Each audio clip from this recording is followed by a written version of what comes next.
Welcome back, friends.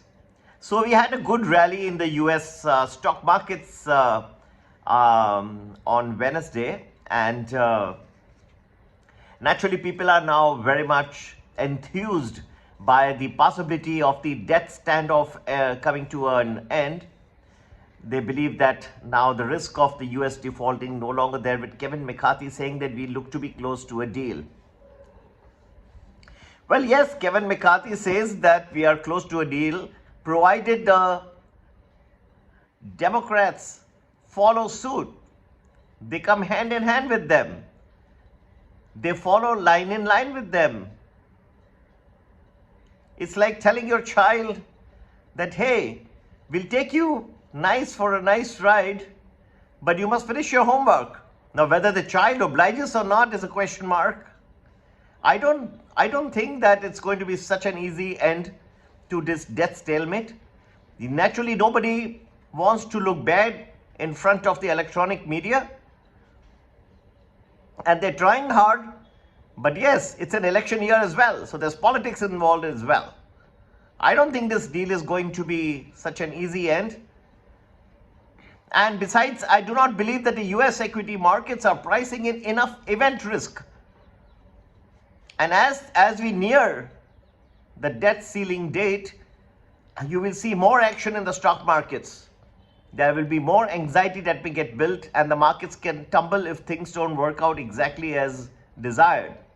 Don't forget, in 2011, the US debt was downgraded by S&P, but they managed to escape, and the stock markets did not fall at that point of time, just because of the fact that the other two rating agencies, the Fitch and Moody's, did not downgrade US debt.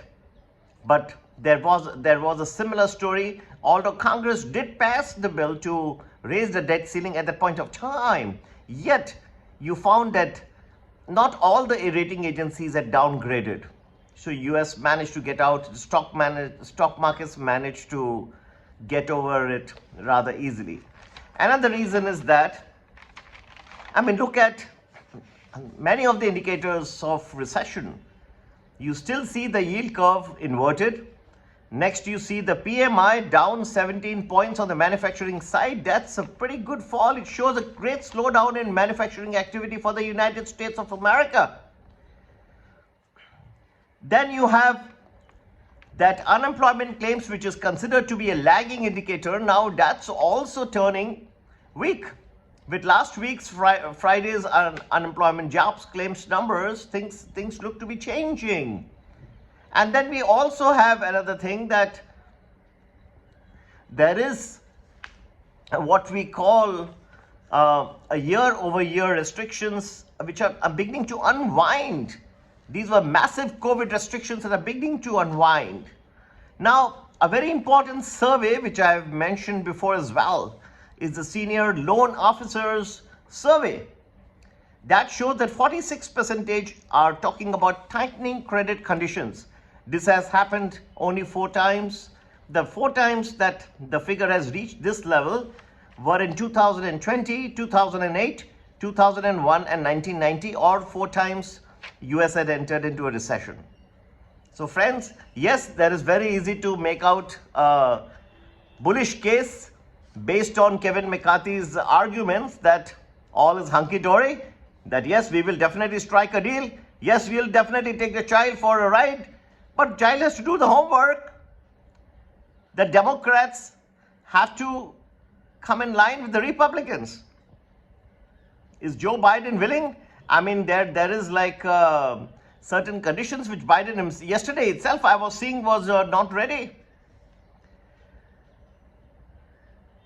Okay, so there are, plus there's and the point of the tech valuations, the big tech, the valuations have gone up dramatically, and they appear to be an over-owned sector at this point of time. Whenever that happens, there is a concentration risk. We have seen before as well that if you're buying into the S&P 500 index, 30% concentration is there of these big tech companies. You have seen before as well that this increase of profitability, is the profitability as a composite of the total profitability of all the US companies combined in the S&P 500 is 20% belongs to big tech, whereas the index itself, the market capitalization in the S&P 500 index is 30%. So that means that there is an incongruity between the two. And much of the rise in the tech world, in the big tech of late, has been due to AI, artificial intelligence. That's becoming another story on the block. In fact, to go further to say that most companies with an AI attached to them are fetching sky-high valuations. Is it different this time? Looks so, friends. If you put it all together, the writing is on the wall. I'm not here to suggest a bear case for markets, but I see a good fall coming soon. I would not be surprised to see the Dow come closer to 30,000, S&P 500 come closer to 3,900, NASDAQ come closer to 11,000. And yes, there is always a possibility of a rebound thereafter. But this year will have a unique characteristic. Those who think that after this fall, a rebound and it's all done with, back to DCA, dollar cost averaging, wait, hold your horses. Hold your horses. Another good fall is coming thereafter. To get to know more, please do join our Prime or Prime Plus Telegram groups. We'll tell you more about the US markets, various timelines, where we are headed from here. We'll give you the entire perspective. The number to get in touch is 982-086-1044. You can alternatively also email us at globalmoneyinvestor@gmail.com. It is globalmoneyinvestor@gmail.com. Friends, I'm not here to try and pull down your expectations of the market. Well, it is always good to be an optimist. But I believe that there is a lot of event risk that lies ahead. The earnings were not too satisfactory. Some few bankruptcies were there on just this last Monday. And all these things combined show